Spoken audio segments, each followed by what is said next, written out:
inputs coming in after Trump's pause on Project Freedom. Tehran claims threats have subsided. IRGC has released a statement on Hormuz, and this is what they said. We express our thanks to the captains and owners of ships stationed in the Persian Gulf and the Sea of Oman for their cooperation in transiting through the Strait of Hormuz in accordance with Iranian regulations and for desirable participation of vessels in the regional maritime security. And this is the most important bit here towards the end. With the end of the aggressors' threats and in shadow of new procedures, possibility of safe and sustainable passage through the strait will be provided. Let's go across to Srinjoy Chaudhary joining us with more details. So Donald Trump has hit the pause button. Iran says threats have subsided, and now there's a possibility of safe and sustainable passage through the strait, and it will be provided. It's the first step, but a very important first step. First of all, President Trump or the Americans had said they would not provide escort vessels to tankers. Escort vessels basically are warships, and not doing that allows the Iranians some leeway, some elbow room. And the Iranians have said that, well, if they don't do that, then the possibility of safe and sustainable, those words, as you rightly said, are particularly important. And if that happens, then what does that mean actually? It means that we are opening the Strait of Hormuz. That's the big point. Then, now there are other steps that have to be taken. Now the next step the Iranians would expect is the lifting of the blockade of all their ports.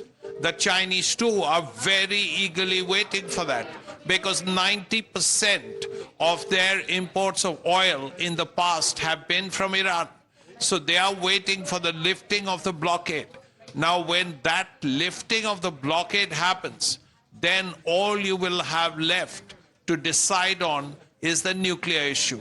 And that may take time, that may take effort, that may take energy, but at the end of the day, it's not something that cannot be done. So this is a positive step, but the first positive step. One step so far, all right, but then a lot more needs to be done. Absolutely. Srinjoy, stay on with us. Let's also take a look at what Donald Trump has posted. He has just put out a post on Truth Social confirming Operation Epic Fury has come to an end. He has put out a post on Truth Social confirming that. But he says that Iran will have to stick to the deal. Let's open up that post of Donald Trump here on the big screen. And Donald Trump confirms that, yes, Epic Fury has ended, but the bombing can resume if Iran does not agree. Assuming Iran agrees to what has been agreed to, which is perhaps a big assumption, the already legendary Epic Fury will be at an end, and the highly effective blockade will allow the Strait of Hormuz to be open to all, including Iran. If they don't agree, the bombing starts, and it will be sadly at a much higher level and intensity than it was before. Thank you for your attention to this matter, President Donald Trump. So while he's announcing the end of Epic Fury, Srinjoy Chaudhary is also saying that assuming Iran agrees to this, then of course this is an end to Operation Epic Fury. But if it does not, then bombing starts again. The important word there is if. And he hopes that this will all get sorted out, because the Americans are getting very restive. The Americans don't want gasoline prices to be $4.50 a gallon. They get very, very upset when it crosses $4. And that's exactly what is happening. And this is also election year. So President Trump is aware of what is happening at home. But he believes, classic Trump, stick and carrot. So he believes that things will work out. And for him to go all this distance and say that, look, we are ending Epic Fury, means that things are gradually going to come back to normal.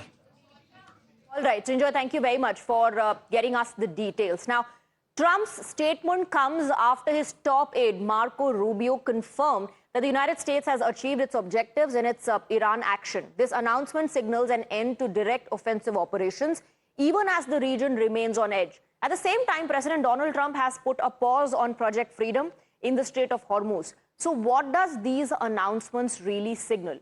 Let's first tell you what Marco Rubio said. Listen in. Operation Epic Fury is concluded. We achieved the objectives of that operation. I'm not going to, we're not cheering for an additional situation to occur. We would prefer the path of peace. What the president would prefer is a deal. He would prefer to sit down, work out a memorandum of understanding for future negotiations that touches on all the key topics that have to be addressed, a full opening of the strait so the world can get back to normal.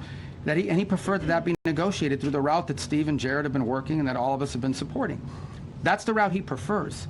That is so far not the route that Iran has chosen.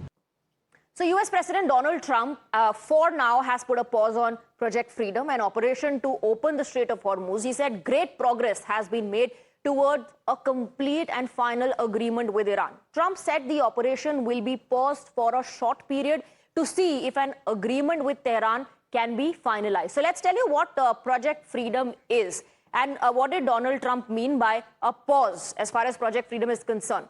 Project Freedom guided escort of vessels that were stranded in the Strait of Hormuz, a humanitarian gesture for Iran and the world. It aims to ease global economic strangulation. To enforce Project Freedom, US has deployed 15,000 personnel, over 100 aircrafts, multi-domain drones, along with guided missile destroyers. So that's the kind of deployment to enforce Project Freedom. This is the deployment done by United States of America.